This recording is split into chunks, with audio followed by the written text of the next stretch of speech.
Okay, Assalamualaikum semua. Alright, so it is now already 2:30. Okay. Salam. Okay.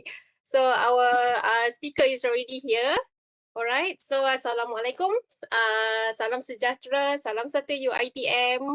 I hope everyone is well and in good health today. Alright. Okay, so selamat datang kita ucapkan kepada penceramah kita pada hari ini, Profesor Dr. Nur Aziah. Serta semua pensyarah dan peserta webinar yang dihormati sekalian. Okay, I think before we start, bagi memberkati program webinar kita, kita mulakan dengan bacaan umum kitab. Al-Fatihah.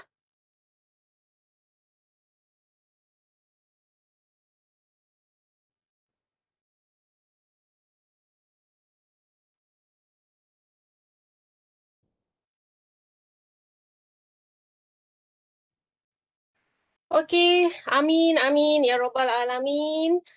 Dan semoga webinar kita berjalan dengan lancar pada hari ini. So, ladies and gentlemen, welcome to the CIDL UITM webinar series organized by the collaborative group of ODL, Open and Distance Learning. So, I am Harini Matno from Faculty of Education and I will be your moderator for today's webinar. All right. For the past few days, I think we had been sharing ideas, knowledge, and information from this ODL webinar series on curating self-instructional material, SIM. So we have discussed on various technologies and methods to help in self-instructional materials by our esteemed and experienced speakers.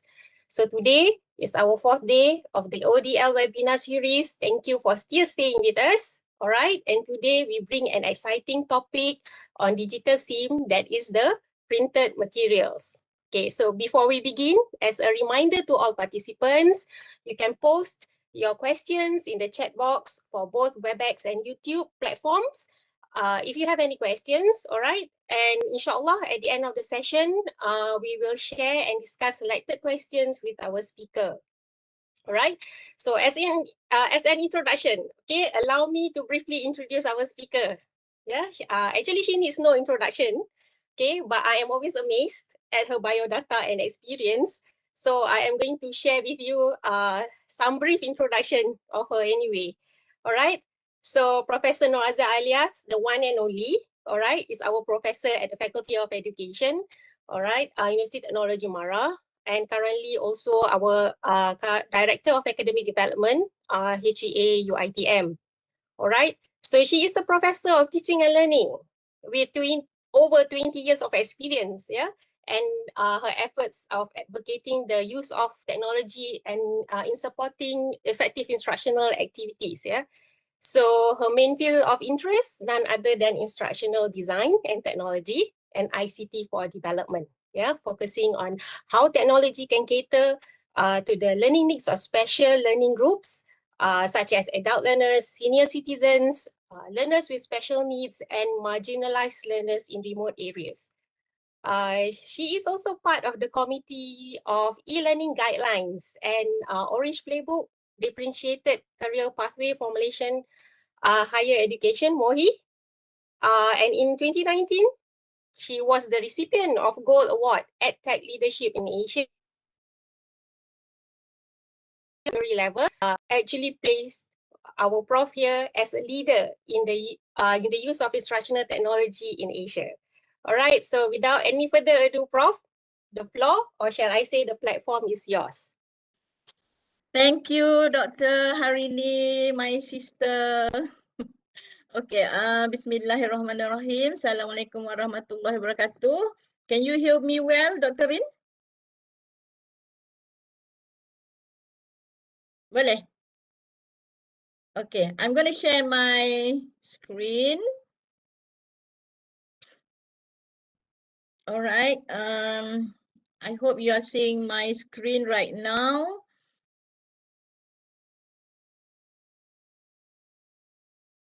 Okay. The topic for today is developing self-instructional material, basically print-based. When I told my daughter that I'm going to be online today talking about print-based, this was what she said, like, ooh, would want to use print now, you know. I know that's the feeling because we've been doing a lot of technology stuff and so on. But our CG ODL group said we need to do this because this is how ODL started with print. So I'm going to try my best. I hope the people who are here, the participants, you may be young, you may be a little bit of, more senior, you are more comfortable with print, so you want to do with print, you want to do with something with print, right? So we want to go for self-instructional materials in the form of printed. The good thing is, for print, it can easily be published, right? Okay, never mind. Let's go on. This is what we're going to do. I'm going to give a little bit of preamble. Of course, I do that all the time. So we got to ask why print in ODL. What are basically the types and characteristics of self-instructional materials for ODL? And the elements in self-instructional materials, I will, of course, focus to print, look at some of the things, how we did it or how we're going to do it, because I've got some examples, basically to share my experience. That's because I've been in ODL, Open Distance Learning, since 1998. So some of you will probably be running in apa ni, at our Tadika still masa tu. But when we started with ODL or PJJ long time ago, we were heavily using print because of course the internet was not really, masih lagi baru. So we need to really focus and leverage on the print part, right? Okay, so ini adalah sesuatu yang mungkin tak ramai orang tahu, especially yang muda. Dr. Rin mungkin tahu, taklah dah kata dia tua, tapi dia mungkin dah ada around masa tu. Maktab Adabi Gaya Post. Long time ago we have this, and I think we still have this. And this is one of the things that we did in the 1970s, that's basically using ada orang ambil Maktab Adabi. Okay, good. Okay, by the way, hari ni if you have question, just bagi question tu, just ask and stop me if you must, so that we have a more interactive kind of thing. Okay, so before PC dan sebagainya, kita memang guna print. Okay, so people learn PMR, SPM dulu using print, hantar and so on. When I was in the US in the never mind, in the 1980s and so on, when I came back for summer, I actually did distance learning course to fill up my summer. Summer ni panjang ya, so I use print. Buat kat sini, post balik, and they posted my assignment.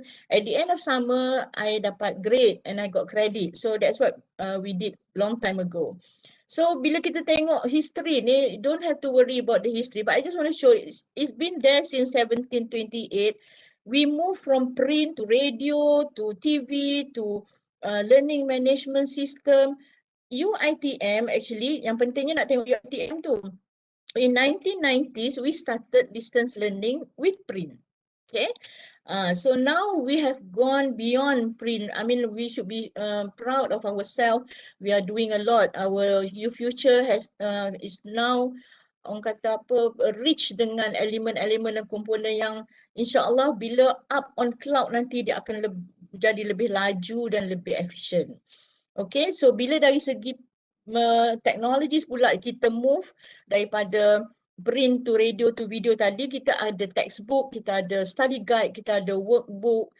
We used to use fax for distance learning. That I assure you, sebab I was one of the student for graduate certificate in open distance learning with University of Southern Queensland. I didn't go there at all, tapi memang kena belajar online, tapi tak, internet teruk sangat.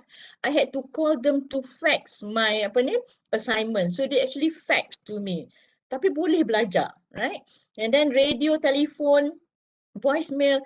Kenapa? Why am I showing you this? Because when the pandemic came, we were only seeing at this end of the technology. Cikgu-cikgu lupa there's the other end. yang the study guide, the workbook, the self-instructional materials in the form of print that can actually be more useful than online. Anak-anak tak ada tak ada gadget, tak ada PC, tak ada laptop and so on. So it could have worked better with study guides and workbook. So sama macam kita juga, even though we have all this VR, AR, whatever, MR, social media, actually the basic print is as important. Sebab tu saya setuju untuk run this webinar, because I think people need to know kan. So this is my work lah saja, a little bit of history since 2001. I've been, when we started, we tak ada, PC pun, we don't have a lot of kata elements in Microsoft Word that can do a lot of things. So but we work on print. So basically this one mechanic ni, I taught physics a long time ago. I was a lecturer at the School of Engineering. Masa tu School of Engineering. This particular physics 1 mechanic PHY 140 ni is a 300 page, 312 rasanya, 312 pages of worksheets plus notes yang student guna in the form of self-instructional. So they work on their own, dia buat problem, dia jawab, dia tengok nota dan sebagainya, and it helped them a lot because physics is not an easy subject. So that's why we did it. So we at that time physics lecturer suka buat benda-benda ni. We got text lah, macam text for mechanics, for electromagnetism, for heat and so on. So we had practical physics and much more lah, yeah. Well, anyway, so the question is, after all this, we are still asking, why do we want to use print now, right? Because it's a simple tag that can be used for remote learning. Our students in Sarawak, in not necessarily Sarawak lah, in Terengganu, some of the Feldas, they have a hard time trying to connect to our meet session and so on. So it's good if we can have a simple guide ke ataupun self-instructional material, not necessarily a very thick one, but just to help them learn. So basically it's the issue of accessibility and connectivity. Number two, some of our students cannot afford data planner, nak kena bayar for all the data that they have to use for all the session. We have to consider that some of this online meet ni tak perlu dibuatkan, Google Meet tak perlu dibuat, so that they can actually study from text, or they have textbook. I know they have textbook. The third thing is, sometimes we humans, we need variability, right? I still read books. I mean, I'm sure you still read books, even though this thing is online, because we need to move from, takkanlah tiap-tiap hari minum makan kek, tak boleh, but once boleh. Right? Anyway, you need the variability. Okay, things have to be varied. And of course, the fourth thing, I put it there, health, because you cannot be sitting down in front of the laptop and be reading through screen all the time. Sometimes it's good to just lay back and look at text and actually get a pen and just play around, not play around lah, yeah.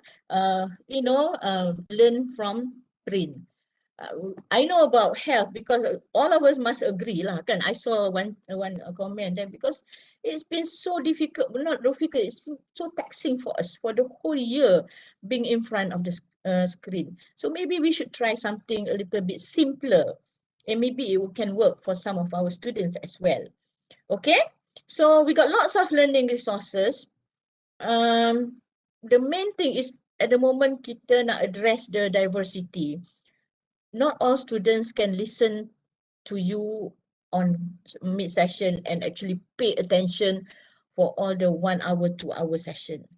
Learning style, learning preference. You think bila they watch your videos, I've been looking at the analytics of the videos that I put up lah kan.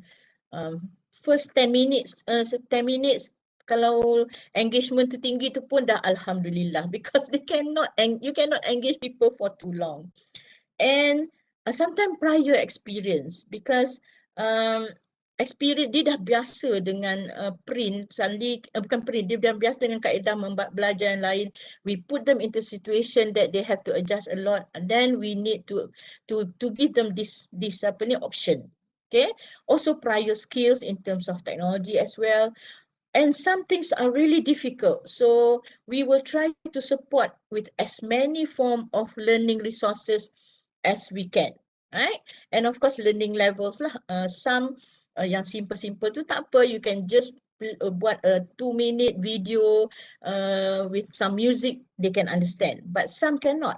You really need to go and calculate and to apa ni, to analyze, then only they can learn. That's why my personal belief is that it should always be a buffet.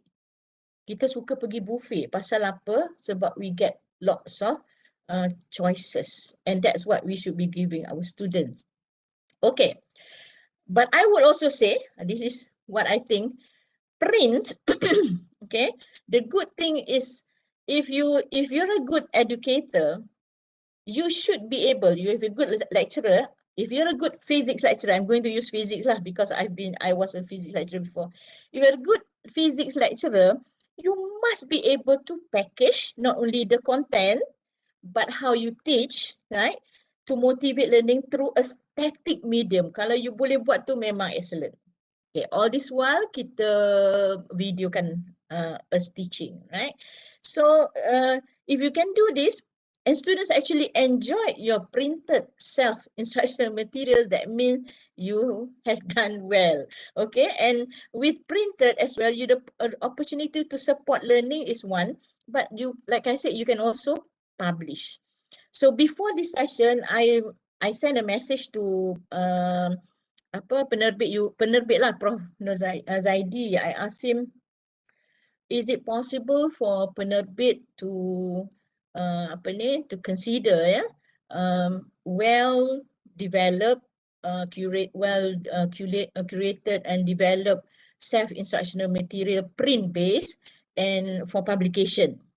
And he said, inshallah, tapi it should be good and it should be reviewed and so on. So if you do this well, you can publish it, and many people, students can actually buy it, or other people can also buy it and use it. Okay, so that's the preamble kind of thing. We look at self-instructional material first. For the past 3 days, I followed the webinar on and off because I want to see whether we have actually defined what is a self-instructional material. I think we had some definition from Dr. Sham's sessions yesterday. Basically, it's a self-contained and self-sufficient. So this particular unit of learning that you're giving the students actually will help the students to achieve this particular outcome.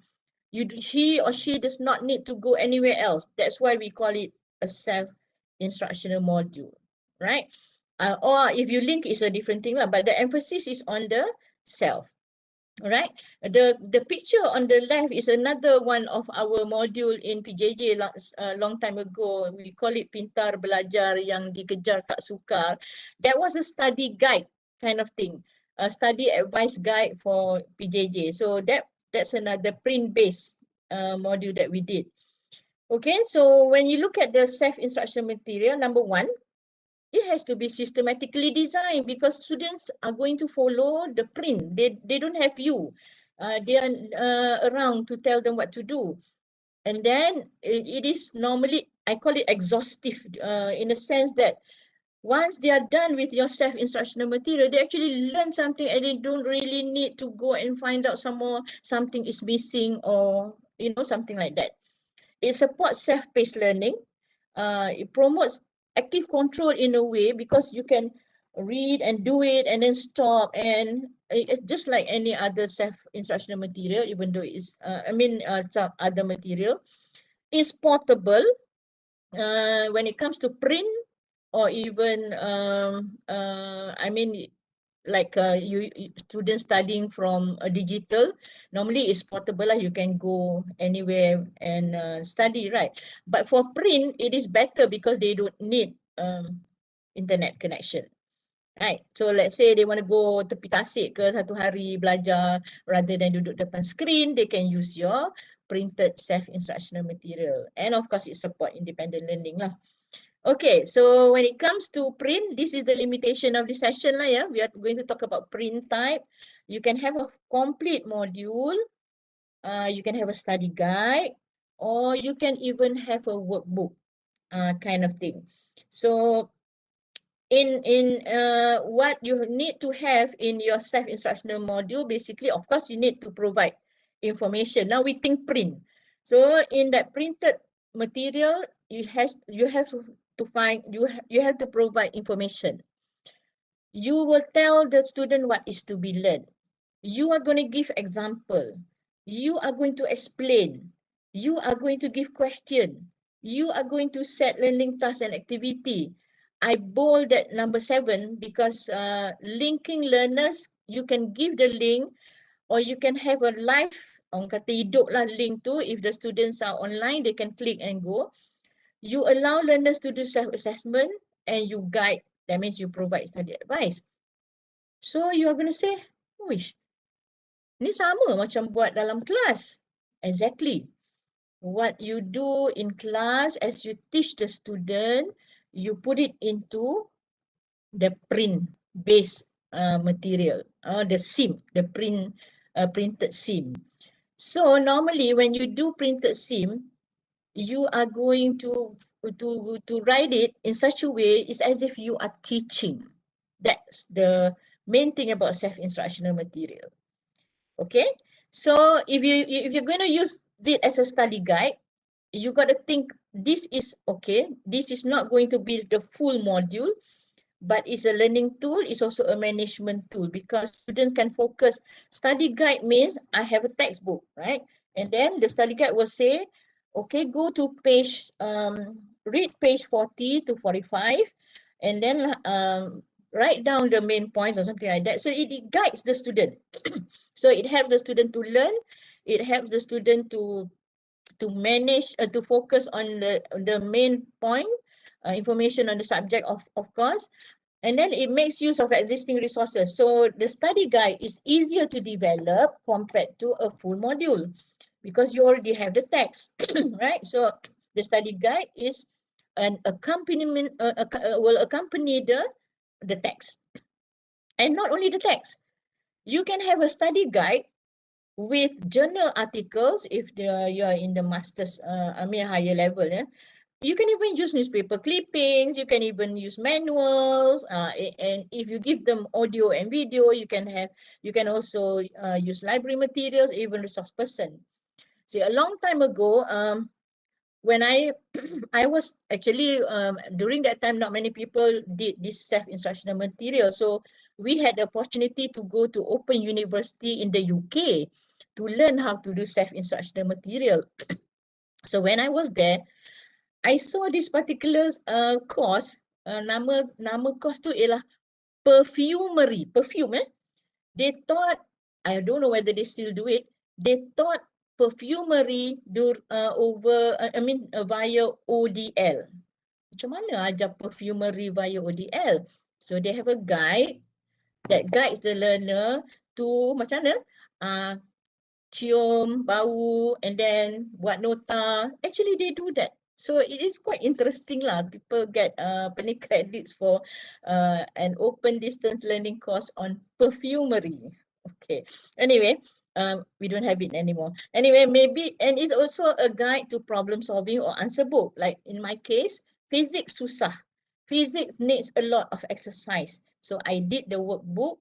And the interesting part is once you start, you get a lot of ideas. So you can get, that's why I got up to 300 pages of problems and worksheets and, study guide and so on within that 300 PHY 130 workbook just now. So you can actually teach student procedural step by step and so on. Okay, your course, but I mentioned just now, It is a mark of an excellent educator. You know your course, you know how best to deliver, and now you are helping the students to actually learn using a printed sim. Okay, so how do we design it? Of course, we have the formatting part, but on the right side is basically what you need to do lah. You have the presentation of content, the text, but bear in mind, even though it is static, you can still use pictures, use graphic, use data, use charts. It can be really interesting if you know well how to put it together. And you will be the only person who will know how to do it, because you are the person who's teaching the course, right? Okay, so you present the content, but you have to have an idea of chunking, meaning you chunk. How much do you want the students to learn in this particular section or subsection? And then maybe the next section may be a little bit longer or shorter, because you have to understand the level of the difficulty of the material, and you are the one who can gauge whether students can learn through that many pages, right? After chunking, you need to sequence lah. Of course, sequencing, textbooks will give you a sequence, right? But sometimes you yourself will feel differently. Like for example, chemistry. Some people say you should teach the periodic table first before anything else. So maybe you feel that way. So you go to that first. You sequence according to what you think is correct, and you've been using it in class. So you sequence. And the important part, another one, is to the signal and the cues, because imagine this is static. If you do not signal or you not give cues, students will not be able to move through your content. Dan itu print base. Itu masalah, bukan masalah lah, kekurangan print base. If you don't have signals and cues, it's going to be just dry text. They have to read. You are not going to engage them. Of course, to engage them, you need tasks, you need activities, you need assessment, you need self-check, and sometimes you get them to submit. So like my case long time ago, I submit through a snail mail, kita panggil. Now they can submit through email, through maybe WhatsApp, if somehow they can get connection to the internet, they can do that, right? So that's the content part. The strategies part, the content, we cannot just just campak things like that, but normally there must be some form of model or theory if you follow. So if you're in my field, there are many lah. Dr. Rin pun tahu banyak sangat instructional model or theory. We have what we call Ganye or ICANN, then ada lagi lah, ropes lah, pebble in the pond lah, macam-macam. But I'm just going to show two. In terms of format, before I go to the model, format, dia macam you need to be there in that print based sim. So sometimes we use avatar, we use pictures of ourselves. The font is more friendly, okay, and the layout is also not too cramped, because you need to give a space for students, even for the eyes, right? Nak tengok the print based punya material, they have to have a feel yang this is relaxing, and I can actually learn from this. The layout is important, the writing style is important, the language should be as if you are in class. Like for example, now let's try this example. So you're going to write the same thing. You're going to write, let's try this example. That's a print-based sim. So because we need to get students to be engaged with your print-based team, you need the motivational strategy. So there are also many strategies. I'll show you just one.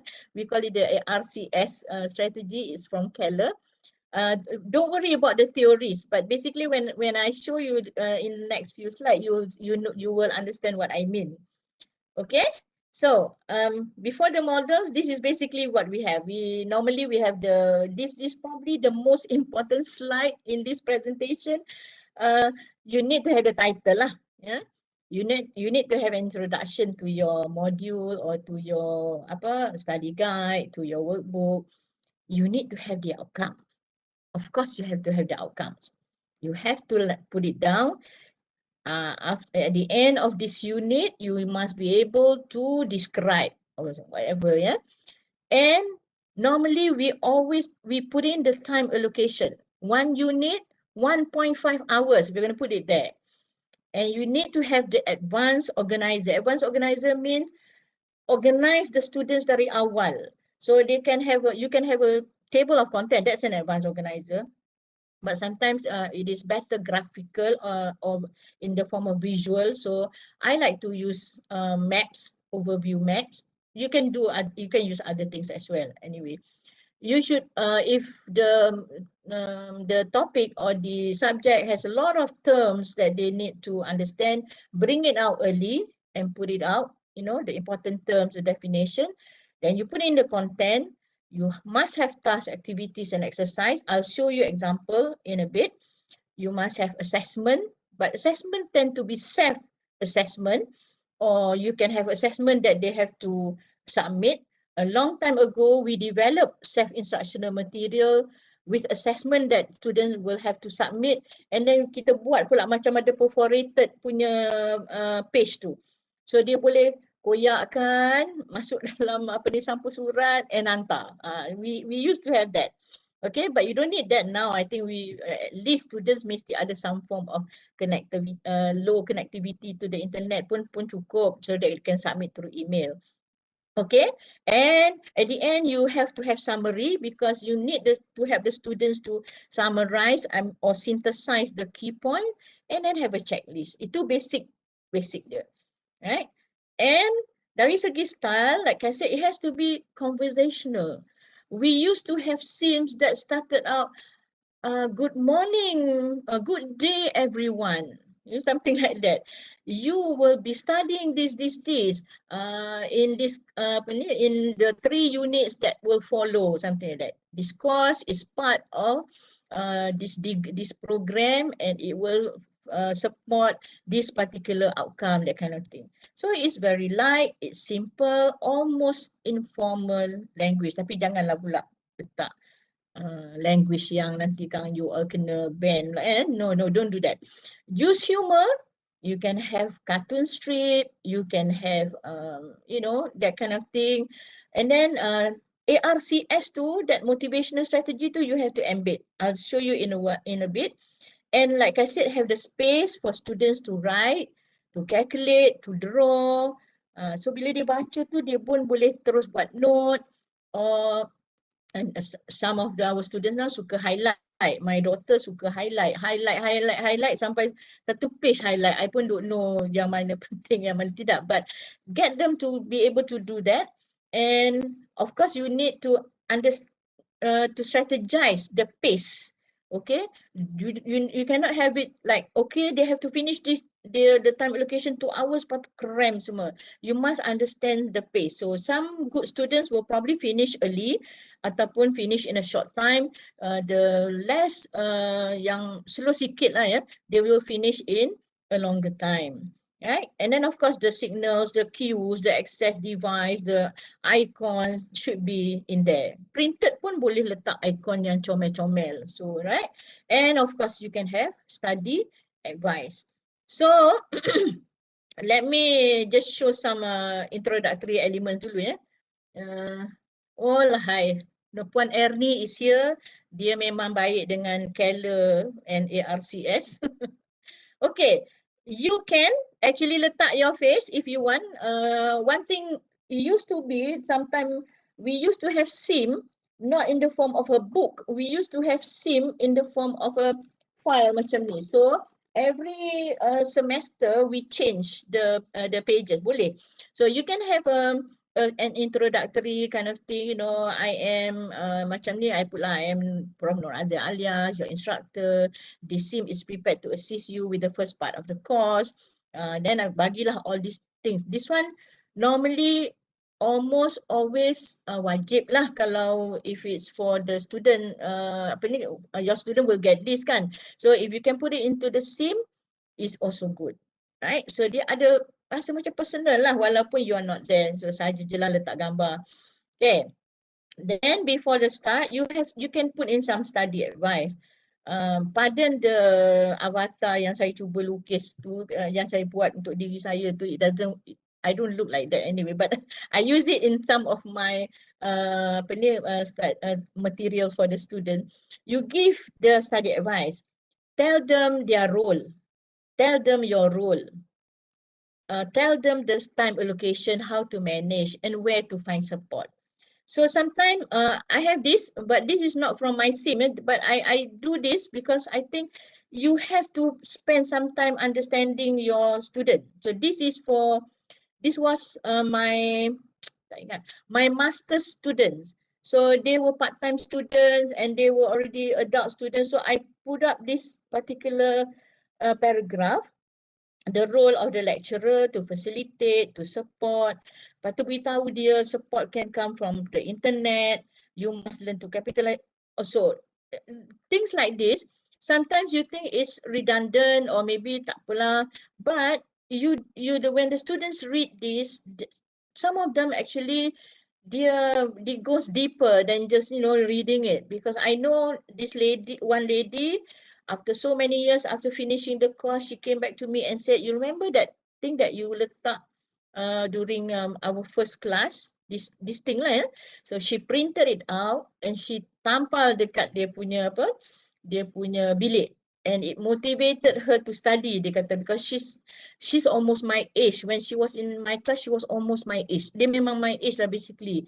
So she finished masters and she got A from my class, Anyway, what I mean is that give them this, what I'm trying to say is that give them this advice, this, effective kind of thing. Right? So once you are done giving them the advice, you will have the advanced organizers. It can be in the form of an overview table. So overview table can be something like this. You have the learning outcome, you have the topics, you tell them the assessment, and then you can have the time allocation, and you can put in the resources. So resources, normally make sure it is something that students can have access, or some of us used to do this in our printed sim, letak kat belakang semua, all these things, all these resources. We actually get the chapters or the article or the whatever, we put it at the back, right? Or you can even put it in between the pages of your sim. Okay, another way to organize is to have an overview map. So, I am a very visual person. I do this, I like to do this. So I will tell this is lesson 1, this is lesson 2, this is lesson 3, this is lesson 4, until 10, we're going to do technology tools, lesson 11, lesson 12, and so on. I mean, these are all the technology tools. So it's a structured visual map. Okay, but you can also have a less formal, but still structured. So in this case, we give them in the form of hours, 0.5, setengah jam to look at the history of instructional design. Another 1.3 hours to understand what is ID, instructional design, the principles, instructional goals, and so on. So you can also have that, and you can put it on early beginning of the module or the study guide. The signals and the cues that I mentioned just now, something like this, you can have nice, cute icon where they have to write, or they have to stop and think and reflect, or they have to analyze critically and submit, or they have to discuss with peers and prepare a response, something like that. Work on, add to your e-portfolio. There are so many things that you can figure out into the printed sim, because only you will know for that course what kind of signals, cues, and task icons that you need, right? Okay, so if it's a lot of stuff, then you need them to make note and draw a mind map, concept map. So have that so that the students will stop and they will find an empty or blank page in the sim, and they can do their mind map, for example. Okay, so when you present content, this is Gagne. It's called Gagne 9 events of instruction. What Gagne said is, first you gain attention, then you inform learners. So in this case, in the printed sim, you can do this to gain attention. look at this picture, or look at this quote by Simon Sinek, for example, or you can start like, would you like to take a look at how people do these things? So you tarik attention first. After that, you can say, after dah tengok picture tu tadi, you are going to somehow say something one line lah. That picture illustrates how why SDG number 1 is important. Apa dia SDG number 1? No poverty kot, alright, never mind.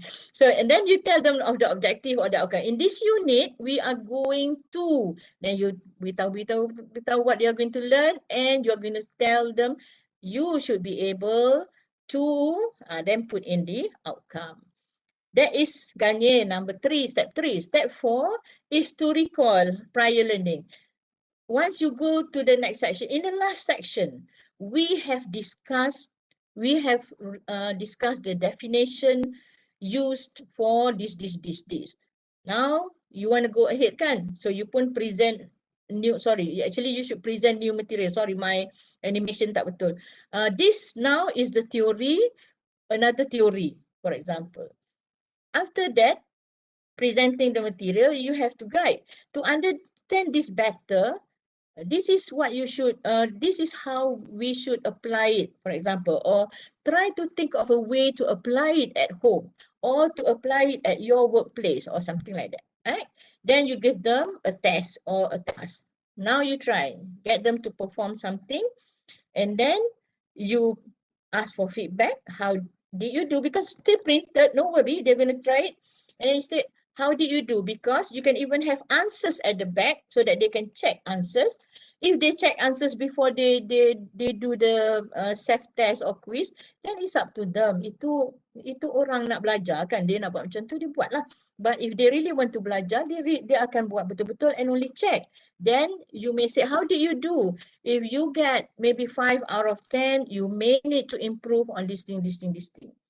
Right? And then we will have a quiz at the end and probably apply this to your whatever, because you not enhance the retention. That is Ganye. So you can present your content that way. Okay. If you use another model, you can use many models. This is another model. Ini dia panggil I care. First, you introduce learners to what is to be learned lah. So I'm going to use the idea of SDG lah. Today we will study the 7 SDGs in the context of if dia business student ke, dia applied science student ke, you are going to tell that. So the context is important. Then you content of lesson you present. So you're going to say we want to achieve a better and more sustainable future for all. In the case of the environment, so ni budak applied science ikut kan. So kita pun bagi dia all the content. And then to apply new knowledge and skill with practical activities, maybe sometimes tak boleh practical in the sense of you want to do lab or whatever, but practical means they actually apply kan. So look at the SDG 1. How do we do this in Malaysia? So the students will have to, even though it's printed, ada orang tanya soalan boleh ambil daripada internet. Okay. Nanti, saat lagi kita cerita itu. Okay. How do we do this in Malaysia? And then these are all my questions lah, yeah. And then you will help the students to apply that in the Malaysian context. And then you kata study your own locality. Which of the SDGs should be of priority? Propose a plan. So if the students are really into this, they can actually look at, okay, I live in a kampung. I think SDG 1 no poverty ni memang kena buat lah, because I see a lot of people yang still below B40 and so on. So they propose plans or something like that lah, yeah. And then extend learning of lesson by providing alternative resources. So you can actually ask them to go to a website and explore SDG good practices. So that's ICARE. So I think if you browse the internet, there are many models, but I believe Ernie, Dr. Rin, we basically use Ganye and Adi and so on, kan? Okay. So when we were presenting the content, we try to use as stories and cases to engage students. This is one of the things I do in my EDU for 5-6 class. I like to use this lady because this is related to technology, satu. Two is about the aging population. So how technology and this lady, you know, macam mana dia boleh connect to. Actually she's an app developer, the world's oldest app developer. So I like to bring her in, and students are normally intrigued. So even on print, you can bring her in. Then the only problem, like the question just now asked, we have to be careful with copyright if you want to publish. But if you don't want to publish, it's okay. You want to get the students to use it, you can have the picture there. You can have the source of the picture. You can get you can have it in your sim, right? Or cartoon. If you learn physics, you need a lot of this kind of thing because it has to incite the students to think, right?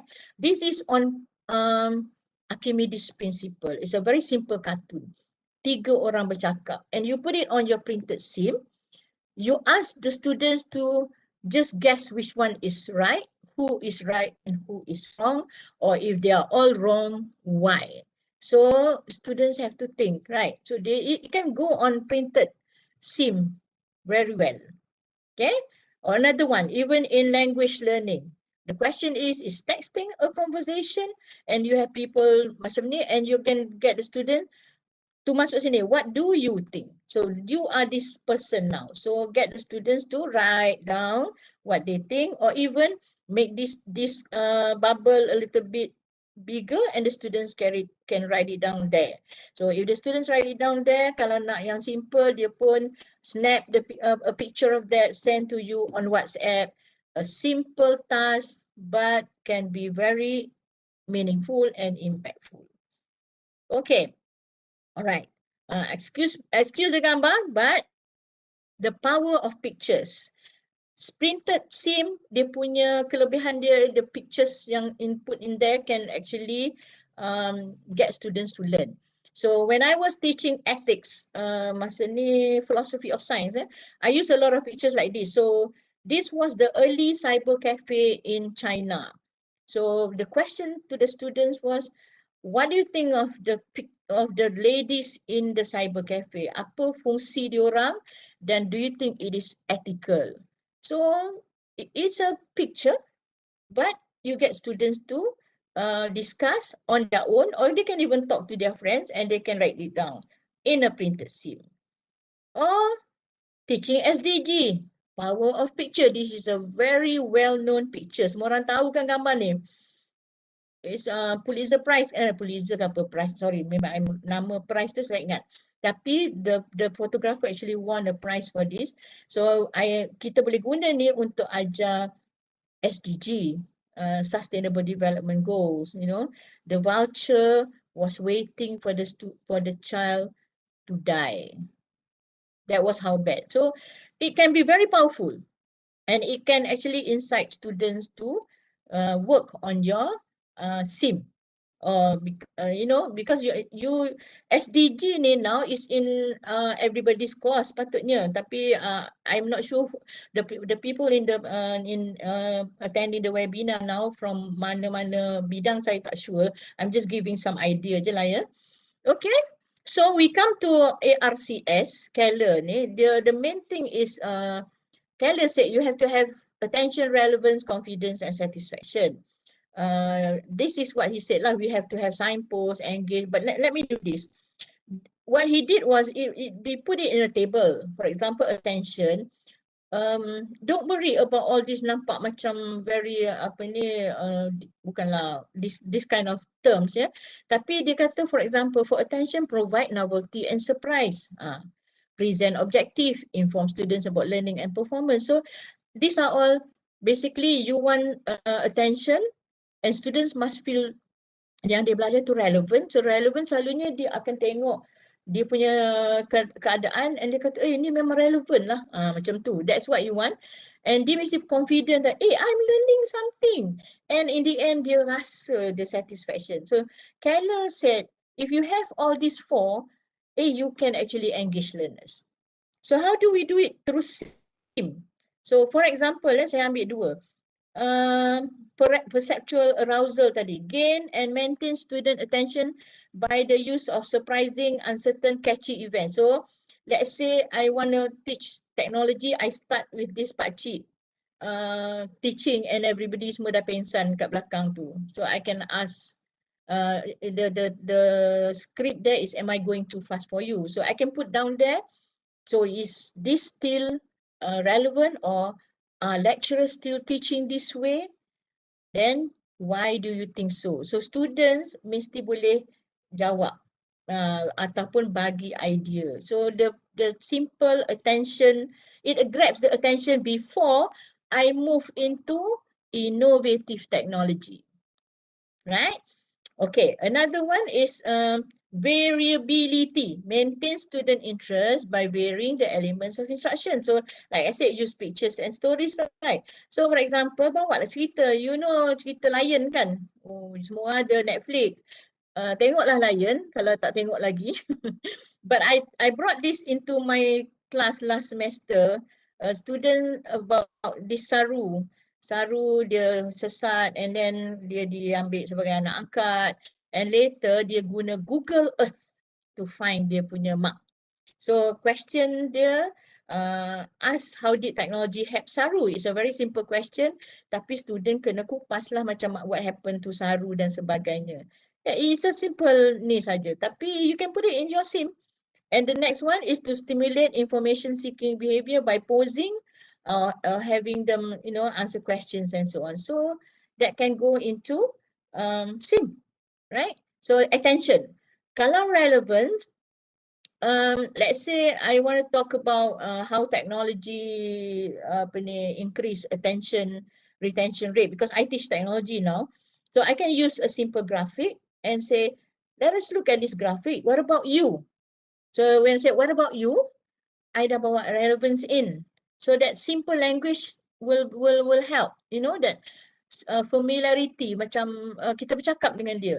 Do you retain knowledge well by listening to lectures? So students will, walaupun dia maybe dia tak answer, but dia kata, tak adalah macam ni. But actually, you get them to actually read the question and answer it on their own.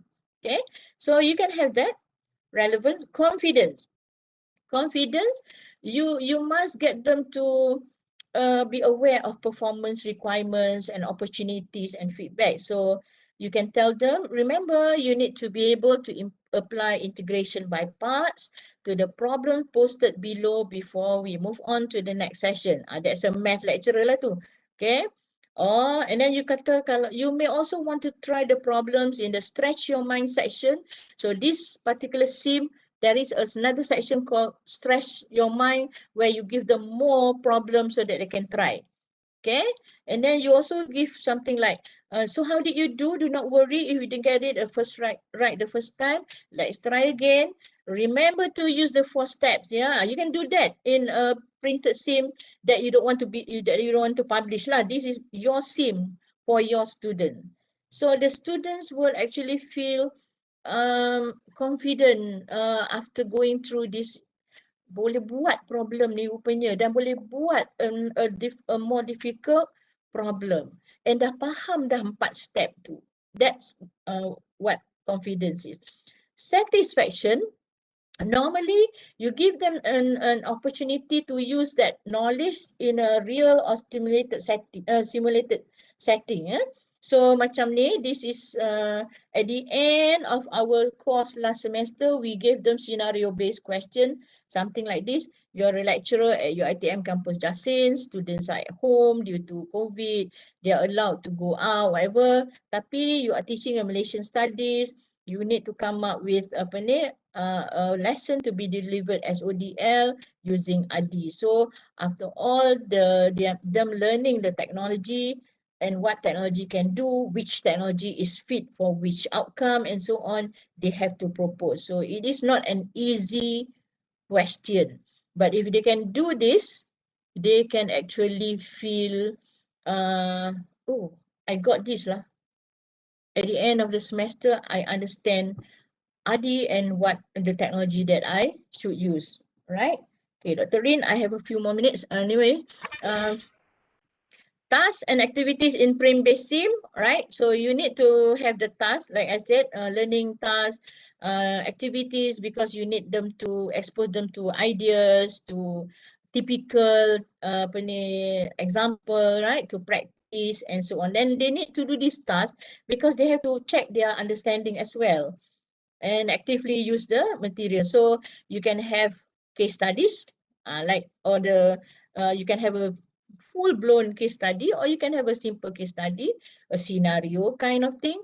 You can have self-assessment. You can give them exercises. You can have them answer questions like the ones that I've shown you, or you can even have home experiment. Alright, boleh buat home experiment ni, especially for macam physics tu saya, I do give them home experiments, even though they came to my class all those time, because like I said, physics is not an easy subject to learn, right? So it can be a self-evaluation exercise and so on. So tasks in print-based sim can be short answer, extended answer, true, false pun boleh, no worry. Multiple choice, matching task, fill in pun boleh. Then you can ask them to complete a diagram, complete a table, work on simulated data, atau create something, like create means write a paragraph, or collect something, collect data and bring it in and do calculation or whatever. Boleh, because they not only will be using your print-based sim, but they can also go out and do something and come back to the sim, right? So you can have this kind of summary. This was not print-based. It was something that I did in my class all this while, but it can easily be print-based. Ask them to complete this summary matrix. This summary matrix, if I were to give to lecturers, pun I tak rasa ramai orang boleh jawab dengan tepat yang ni. But anyway, but it's not easy, even though it looks like a table. But students can have a summary matrix like this at the end of that particular section. Okay, fill in.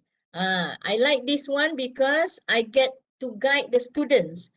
This is about research. So I put in something like this. And then this one nak buat research problem.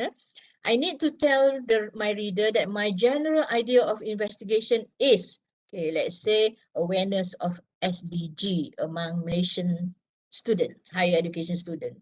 Then I need to say that there are like how many basic issues or how many views on this this thing, of all the things in the SDG kind of thing.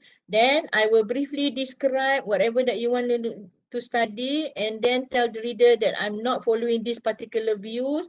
I will explain another theory. This can be all theories, right? And so on. So by doing this, actually, I guide the students in the way. This is the very first part of writing the problem term, but students actually appreciate this because they can see what actually your whole research is just one paragraph sebenarnya. It's just about one paragraph. Okay. Anyway, simple experiment. When I was teaching PHY 130, I get them to do this experiment. So buat water balloon, masukkan dalam bucket of water dekat rumah, and then tanya macam mana balloon tu sets in the water, so draw. Lepas draw tu, tanya dia, write an explanation kenapa balloon tu duduk macam tu. And a student who understands Archimedes principle can explain. Kalau tak, dia tak boleh. But it's a very simple experiment. You want students to learn Archimedes principle, you don't need to go to the lab, actually. Okay. Anyway, so to do print-based, of course, we have word processor, and we are all very familiar with Microsoft Word lah. Yeah. But you can have other things. You can even write it on PowerPoint and then export it as PDF and print it nicely, boleh. But the range is like this. You can start with a study guide and then have a full module and then have a workbook. Workbook means after learning the subject, they will work on the problems.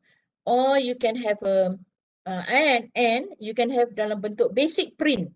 Maknanya no links to anywhere else, just the print, or you can have the printed sim with links, which means if they use a soft copy with internet access, they can actually click and go to another website that is a printed sim with links lah. If they can be used as printed and also soft copy, the possible use of soft copy with internet access. But without internet access, no worry, they can still read it. It's just that they cannot click on the link. They have to go to the link later. Or you can even have sim with embedded elements, because now you know even Microsoft Word is so easy for you to embed videos, right? And of course, in the end, you can not only export to PDF, you can also transform to web page. But the basic print itu yang the starting tu yang agak challenging to put it together so that students can really study this on their own. Okay. So this is Microsoft Word kan? You are familiar with this, but look at the things that's already there. You can bring in online video, you can have link, you know all these things, you're good with this. So in terms of graphic, you've got all the smart art dan sebagainya kan. So anyway, I want to show a few.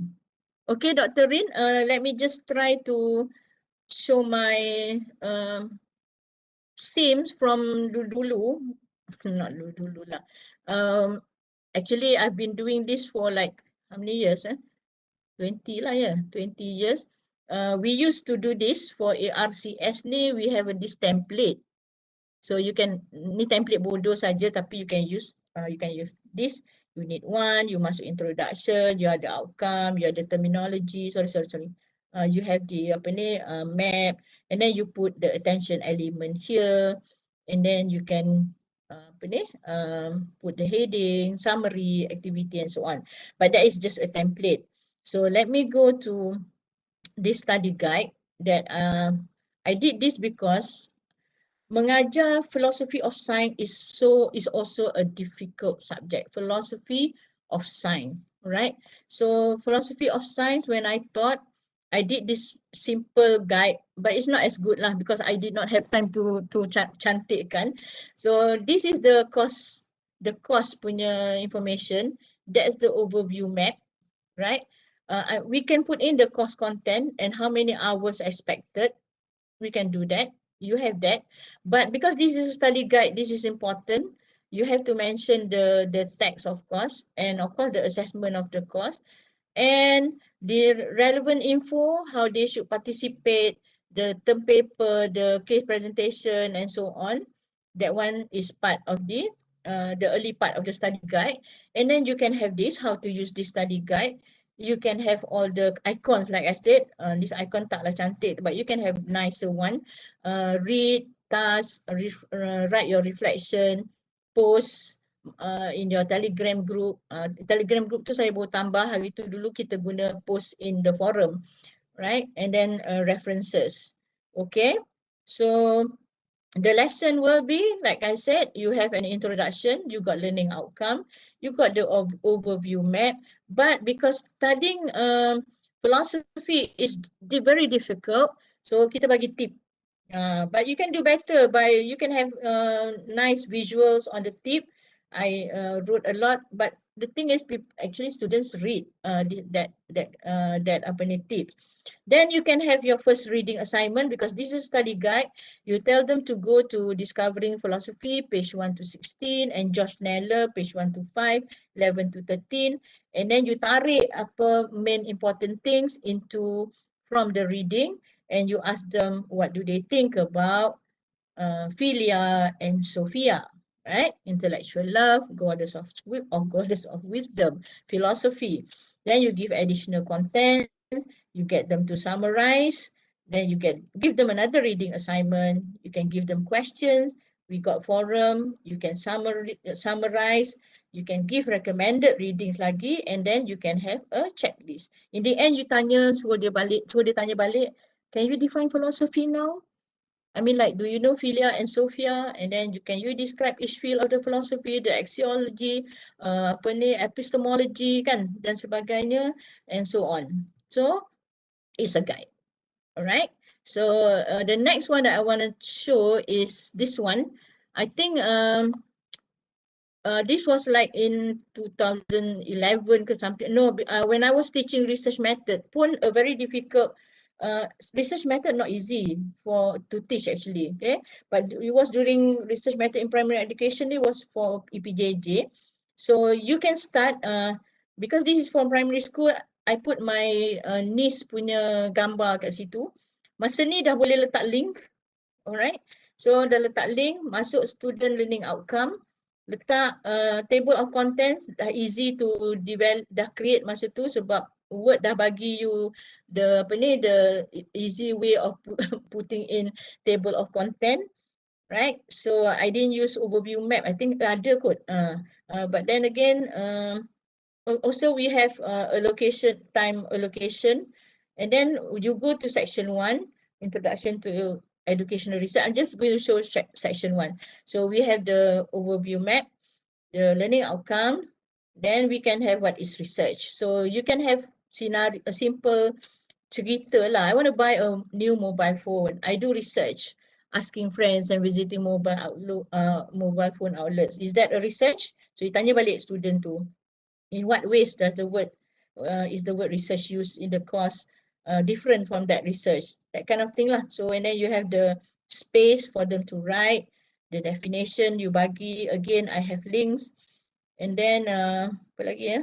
Oh yeah, and then kita highlightkan apa definition. So budak patut tahu yang ini nak kena ingat lah definition ni. Okay, so oh yeah, we also have this kind of thing. Let's take a break because now we chunk them. Stop dulu and go do something else before you come back and look at the characteristics of research and so on. So at the end of the section, we can also have this, right? Look at this illustration, bawa gambar sikit, talk about the research that you're doing. You can have self-assessment. Ini pasal induction dan deduction. Oh, saya memang suka guna contoh purple apple dan red apple and green apple, something like that. Tapi you can have dalam bentuk conversation or story about Ali and Abu. But in the end, you ask them a question, can you identify the induction and deduction process that took place between Ali and Abu and ask them to explain. So that's a self-assessment. And then we go on sampailah habis section 1. So I think this is the one that, this is another one, right? That I fill in the blank kind of thing. And then we finish section 1. Bila nak habis ni? Okay. Right. Anyway, never mind. So this one is from ACAP. The last SIM that I did for a printed SIM was for ACAP. ACAP ni kita buat module for OER, but it's basically self-instructional. We have table of content. We also have some icons, right? We also have this. Kita terus map kan, right? But this is not the final version. That's why ada yang merah, yang kuning-kuning tu. So but in this particular ni, because we can now bring in video, so kita dah bawa masuk video lah. So either you link macam ni ataupun you boleh terus embed video ke dalam the SIM. So yang ni banyak video because masa tu dah senang student tengok video. So that's the end of the range lah for printed SIM. Okay, so as you know, if I were to click file here, I can export kan, export to PDF. I can also transform. I'm not sure whether you are familiar with this. You can transform your Word into a web page. Okay, so if you click transform, and if you are an Office 365 punya user, you can easily transform it to a web page. So you transform lah. Bila you transform, dia akan cantik jadi web page. Okay, but I'm not going to do that here. Nanti kan dia akan keluar macam ni lah. But you, of course, you can change the rest later. Okay, so I think I'm almost done, Dr. Rin. Jap ya. Oh yes, okay. So what I'm trying to say is that there are lots of things that you can put into a printed sim. It can become a dynamic sims from basic print to printed, but can go with can also be a soft copy with lots of stuff in there as well. So I would like to end. Betul ke time? Alright. Betul kan time? 2 hours meaning kita tanya soalan kan, Dr. Rin? Yeah, yeah. But we still have time actually because I don't see that many questions. Mana saya pergi saya punya moderator. Okay, tak apa. So I think we I don't have anything else. It's just that I think simple things are really powerful. That's my idea of why I do printed sim lah sebenarnya. Okay, let me just stop sharing so that maybe we can have some question from the apa ni? From the Audience, people. All right. all right. Yes. Okay. I think at the chat section earlier on, somebody did ask, Doktor, kalau soalan diambil dari internet atau buku, so do we need to change the wordings? Okay, dia macam ni. If you plan to publish it, yes.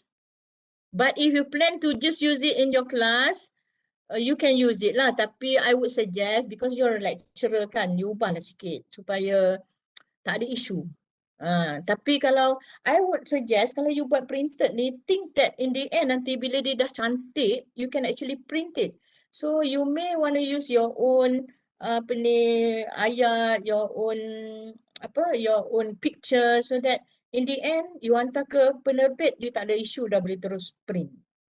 Tapi kalau nak try out dulu, what we did long time ago to try out, kita orang buat sikit-sikit. Buat first unit saja dulu and see whether students can use that. If the students cannot use that, then we get them to, we made some revisions and put in some other things, and then kita tambah baik lah supaya itu sebab some of our sim boleh naik sampai banyak pages because beratus-ratus pages, because actually there are lots of things that you can put in. Bila printed, dia akan jadi lagi tebal sebenarnya. Compared to if you have one web page ataupun one blog kan.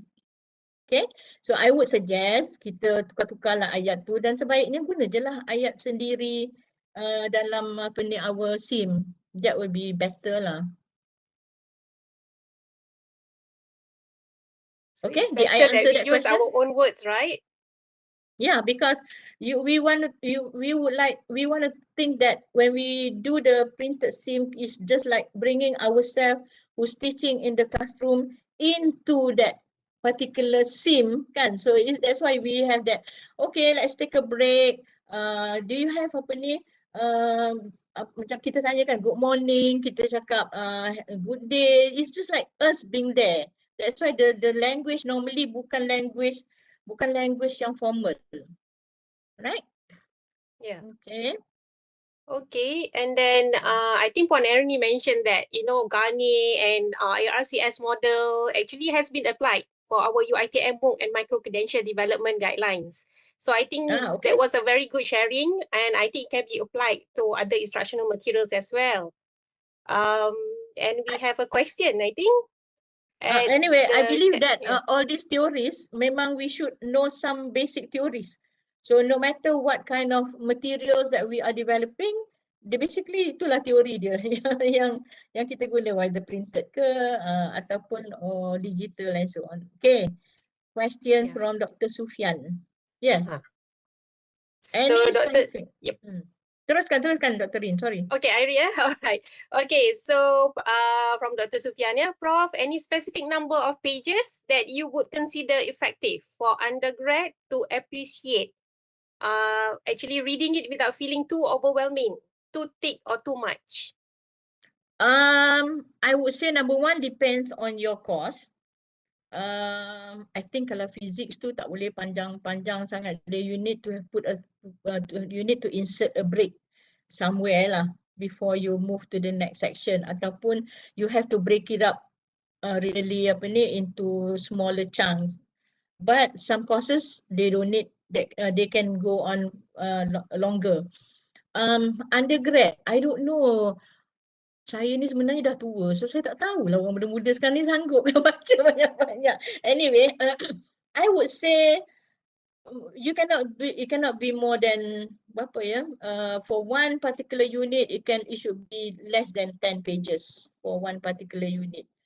Tapi even though we do that, there need to be tasks and exercise and activities in between, or just cues or nudge dia sikit, signal dia sikit. It cannot be just text and text and text. That is not a sim lah. That's just a textbook. Because sim dia akan berhenti. So that's why when we do sim, we make use of a lot of space so that students can actually macam dia breathe tau while they are using your sim tu. Kalau macam ni penuh dengan ayat ni, you cannot be getting the students to read too much. They will not read that much lah. I know students sekarang tak read that much.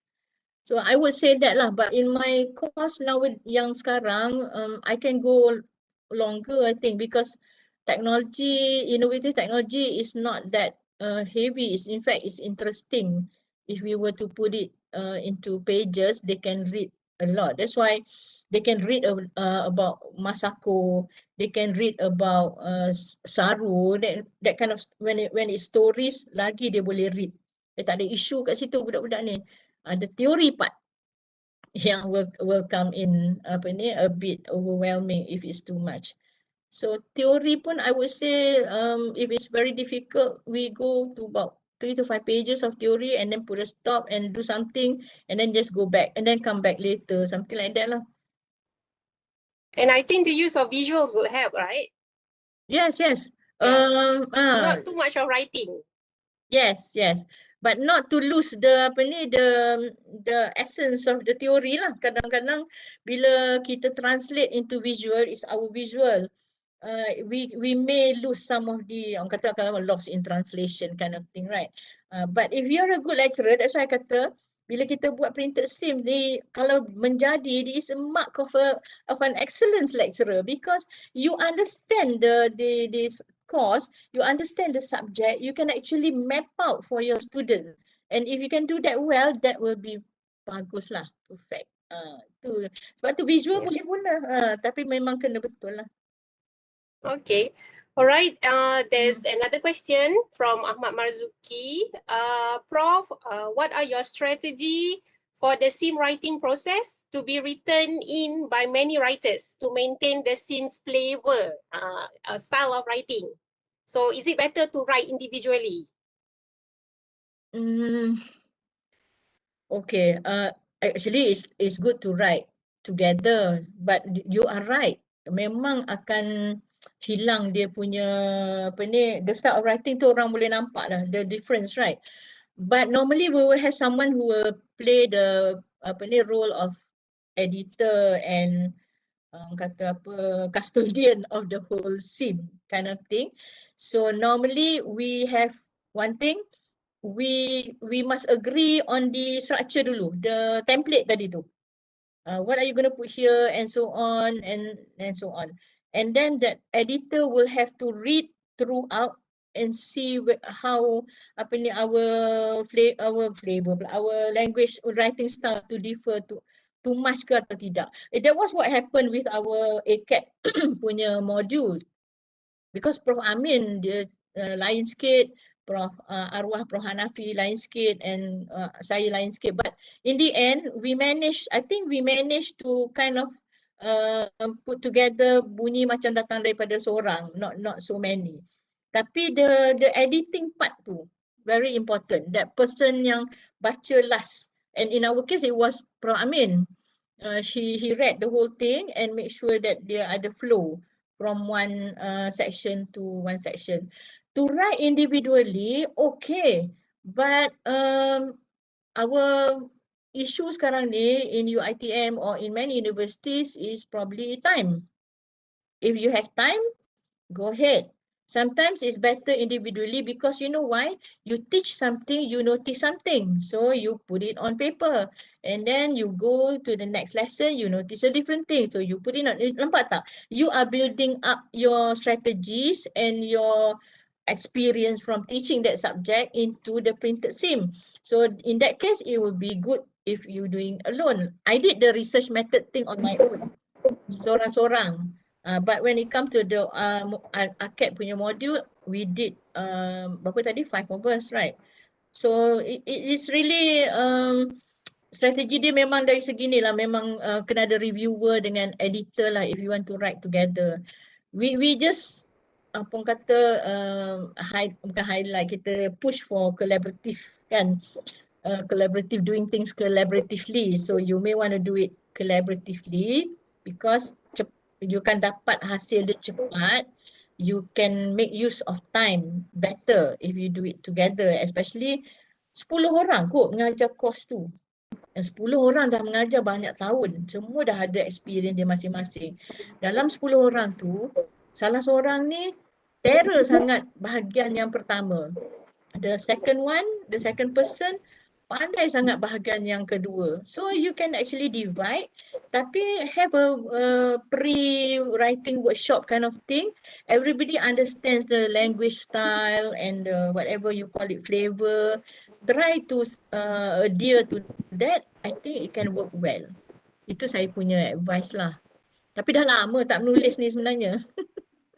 Tak menulis printed sim lah sebenarnya. But I guess the younger lecturer should try tau. See whether you can put things on print. Printed. Assalamualaikum, Prof. Allah. Salam. Siapa tu? Saya. Yes. Thank you, Prof, for being with us. Okay, Don't Prof. worry. Just nak kongsi dan nak minta sedikit pendapat Prof lah kan.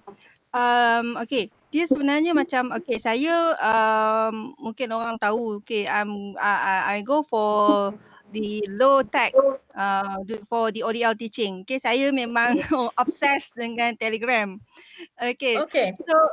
So what I did was basically we have to plan lah. So untuk saya punya Telegram class saya akan ada the pre-learning and then the learning activities and then finally the post-learning. Right. And then lepas tu sebenarnya, then only I noticed that Telegram ni dia ada satu features yang mana kita boleh orang kata apa, export the entire activities tu dalam bentuk orang kata apa, dalam bentuk document. All the materials, either dia dalam bentuk audio ke, dalam bentuk orang kata apa, image or animation yang kita buat dalam tu. So I'm thinking of that is one of shortcut lah untuk kita buat orang kata apa, SIM ni sebenarnya, sebab bila kita print it out, export it as a document, is actually we already have the layout of our SIM. Cuma kita nak susun balik kan, sebab kalau ke dalam Telegram ni sebenarnya kita boleh orang kata apa, kalau dalam bentuk audio tu kita boleh convert jadi teks.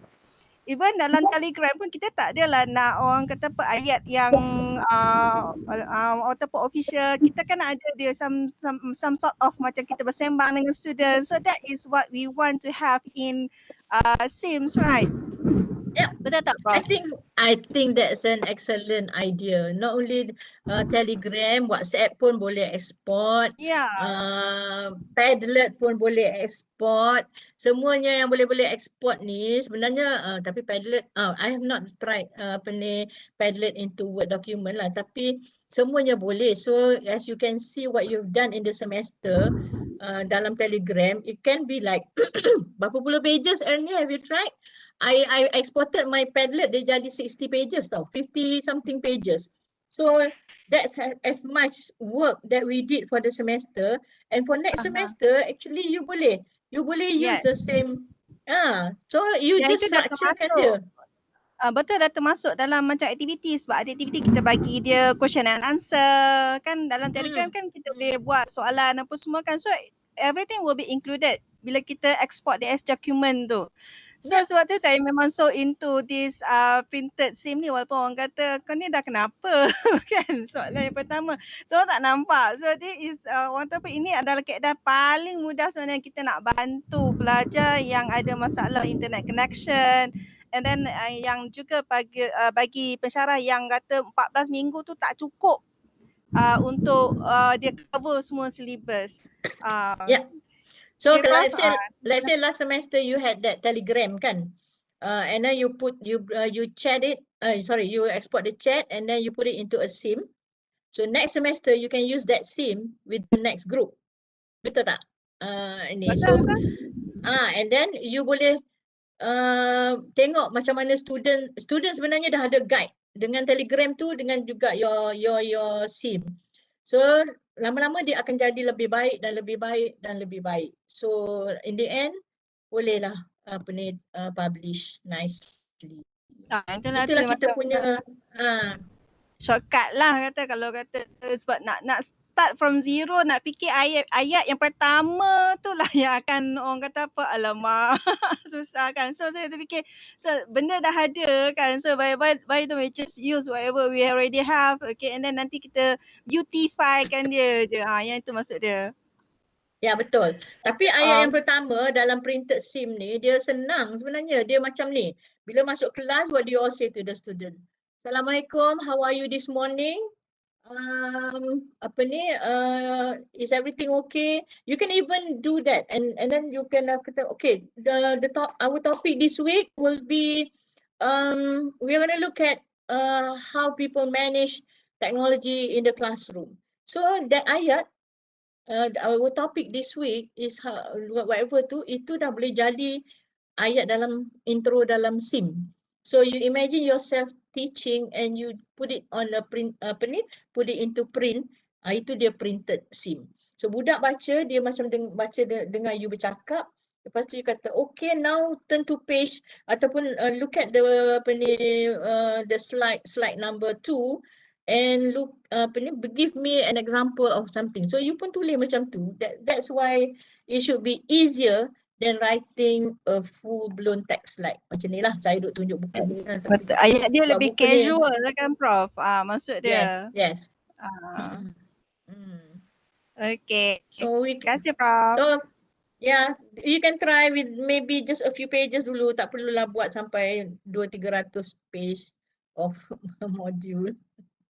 So we can expect one already from our Puan Ernie, which is our fellow for CGODL. Dah bersemangat tu. Okay.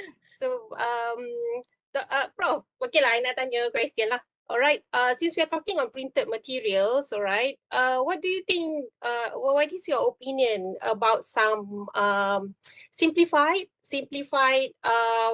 educational materials that is actually done in comic form? Because I have had like macam students who actually trying to explain a concept tapi using comic. So you know me, Rin. I love comics. I think it's powerful. Comic ni powerful. So I think maybe you can have a printed SIM yang memang you punya strategy is the use of comics, because comics, you're a visual person, so I think you can draw them. You do not have to tarik daripada internet whatsoever kan. So you can draw them to illustrate some of the concept and so on. I am into it. I memang suka comics. You tengoklah my slide ke my apa dalam kelas pun I use them a lot, because I think dia akan bila orang tengok komik tu banyak benda boleh berlaku lah. Satu, dia akan terfikir, memang dia gelak dulu, lepas tu dia akan berfikir cara ini, dia akan fikir maybe macam ni. That's how it is. Just a simple picture sebenarnya. So I think you should do that lah. I have not seen a printed SIM, a printed tu atau textbook ke yang based on comics. Wonderful idea. That will be it, because I'm also into visual thinking. So I think that is part of visual thinking in education. Yes. Right. Yes. So okay, that will go into our next rethinking delivery punya case. Okay, second SIM from ODL, from Dr. Rin. Okay. Takkan Rubiah. Yeah. Okay, so I don't see any more questions. Dekat YouTube also, I think there is no question, but I see Okay. the camera on. So, Dr. Prasanna, do you want to ask question? You look like you want to ask. Tak adalah, Hana tahu semua dah. Tak ada. Go ahead, go ahead.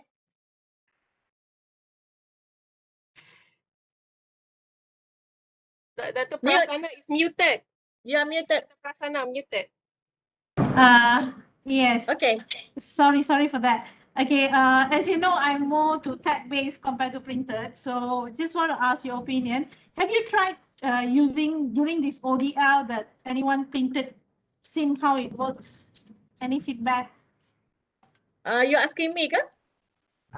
Generally, Dr. Harini also lah, because she was talking about it. So During ODL, I did not because my course is memang innovative technology. But I use cartoon lah, comic strip. So students actually drew on their own pun ada. Tapi I develop a lot of sims ni when I was teaching difficult subjects because students need the guidance too. So when I think of difficult subject is something like research methodology is not easy. So I had one for that. Physics pun I buat tu. Macam katalah masa ajar philosophy of science. Try teaching philosophy of science people. You need a lot of help. So that's why saya buat study guide tu. But innovative technology dia saya tak buat printed sim because you have to bring in the technology because it's part of the course punya outcome. That's in my case lah. Tak tahu Dr. Rin, did you use any printed punya ni? Not really, because I think whatever it is that is available online, at the end of the day, the student will actually print it back. So it's not ours like in that sense. So But then, the digital form, but they are the ones who actually print and actually arrange it, in their portfolios and whatnot. But other than that, to produce one, I haven't. But to use visuals to actually express their ideas, yes. But then Dr. Ana, kalau at the beginning of the PKP MCO, if our teachers pick up the idea of SIM, it will have worked better for many of them compared to trying to go online dengan anak-anak yang tak ada tak ada connection, tak ada gadget, tak ada apa. So kalau they have been working on printed SIM for the whole year, by now they have beautiful SIM for the students yang tak ada connection. Itu kalau schools lah. So when we were called by the kementerian the first round, tapi they just called a first round. So I told them, I think you all should go for self-instructional materials yang a lot printed rather than trying to push people semua online. So kalau macam tu mungkin budak boleh belajar dengan lebih, tak payah all the time, maybe 70% printed, maybe 30% saja go online. So it will not be such a difficult time for the students. Our students pun, some of them should have been given printed SIM, some of them. So because I see lecturers using phone to call students and to teach kan. So if they will be given the printed SIM, dia cuma ada masa-masa tertentu saja dia boleh tu dengan the lecturers. Tapi kita tak sempat buat tu in last year, but by right dah ada one whole year, kita dah boleh buat lah for those yang sedar that students do not have that kind of access. Now we are assuming, going into this semester, I think most of us are assuming that our students have access. Betul tak? But students but I think no, bro.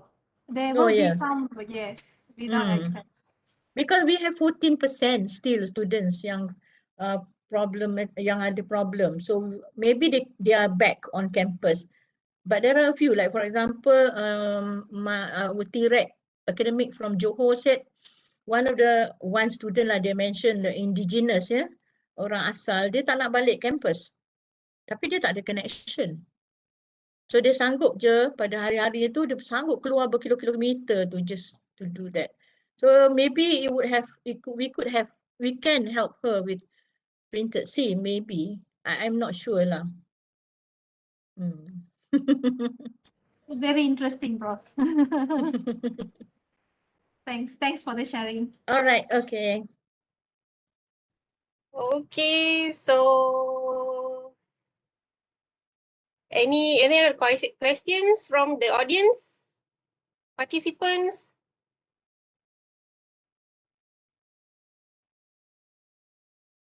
Okay, God. I know you schedule this until 4:30, but I memang plan for 1 hour je because printed ni dia more on trying to explain to people or recording dah.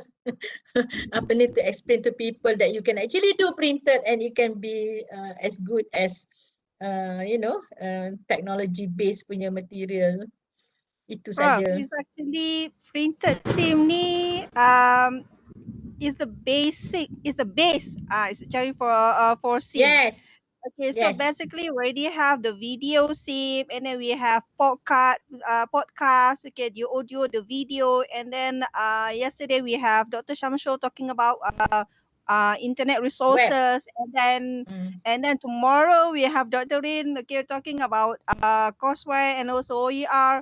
So basically all these materials can be merged together in one printed SIM, so it will definitely will become one we can say a comprehensive material for our students.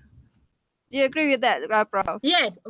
Now kita rebrand sikit lah. Printed SIM ni kita jangan tengok dia as something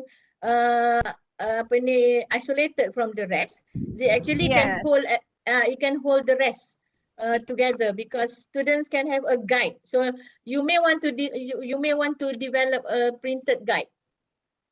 So that they can have all these things or even the whole module with all those things in the printed SIM. You can print it out or you can use it as a soft copy so that you can activate the link and so on. Kan? Betul lah tu. Ini cantik lah. Kalau student tak ada connection, dia guna print. Kalau dia ada connection, Ya, betul. So in fact that's why we have in MOOC pun kita boleh gunakan the offline MOOC. Okay, using this concept. There is a question from Mazuki wondering if SIMs and textbook go together. Kalau you have a textbook, I suggest you do a SIM in the form of a guide or a workbook. If you're teaching math, katakan, you buatlah workbook to go together with the text. Macam tu.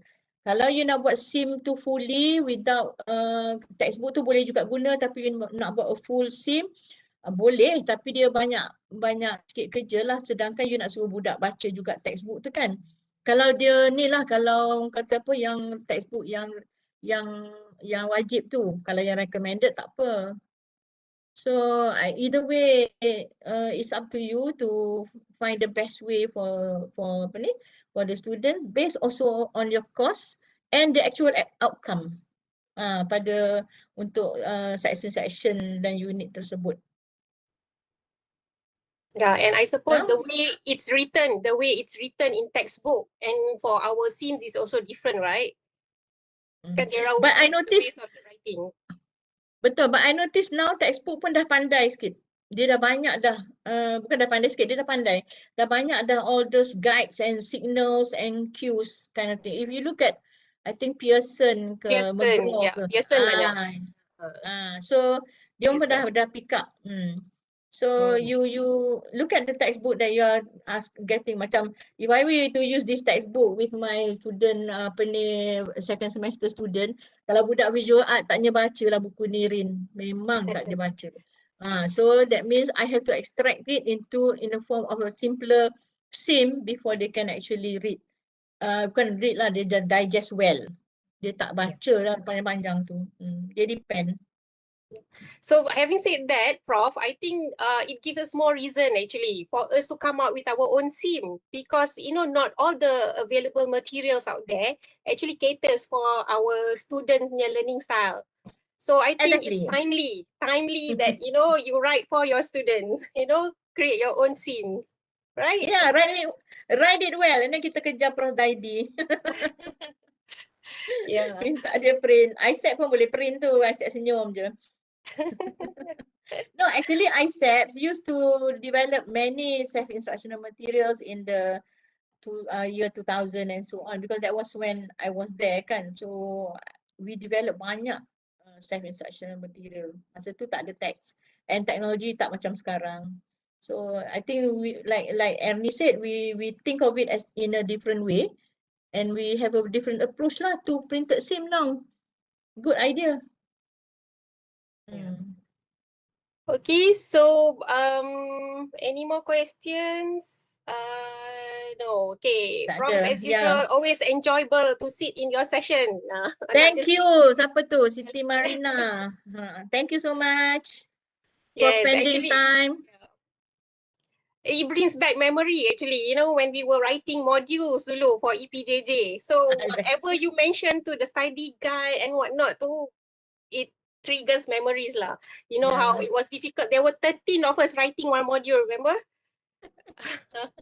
So it wasn't that easy to have that unique style of writing. Yeah, and we were rushed for time, so what to do, right? Yep. All right. So Okay. shall I sum up and end the session, or is Yes, there any please. more questions? All right. Okay. So thank you very much, Prof. Azia. Okay, and to all the participants. All right, for your endless support. Yeah, in this CG ODL webinar series. So inshallah, you will see me again tomorrow. All right, for another session for this CG ODL series on OER and courseware. Yeah, so I think thank you very much for your support. I hope for your continuous support, and I hope we'll see you again tomorrow for our last session. Don't forget to actually click on the link for your attendance, and I think there are some responses if you can give us for us to continuously improve the session. So thank you very much, everyone. So Alhamdulillah, hopefully we'll see you again. Assalamualaikum. Salam. Alhamdulillah. Thank you again for the opportunity, Dr. Rin and everyone. All the best semua. Selamatlah buat SIM dan semua apa ni instructional material dalam semua bentuk. Dr. Anilka pun ada tu. Najla is here. That's my student tu. Tak cakap pun. Okay, anyway. So, shall we end ya? Tak ada nak ambil gambar-gambar ya? Tak ada. Tak tahulah, kita tengok host lah. Host nak ambil gambar ke? Mana host senyap dah. Sian dia dah penat dia banyak hari. Penat seminggu It's okay, it's okay. Right. Alright. Thank So, you, siapa yang Dr. Rin, ambil gambar? Dr. Anna, Alright.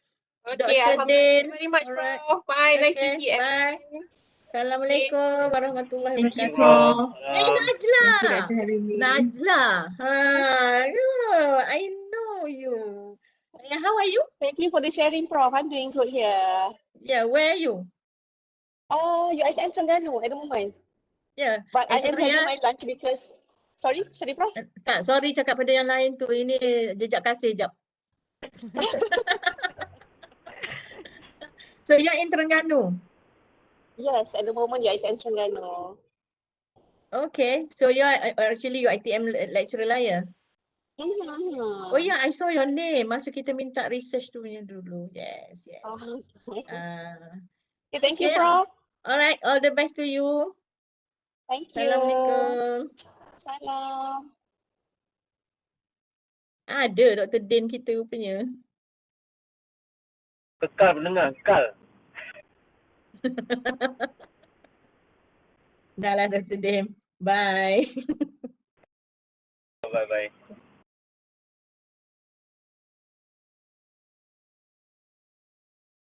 Bye Rin. Assalamualaikum.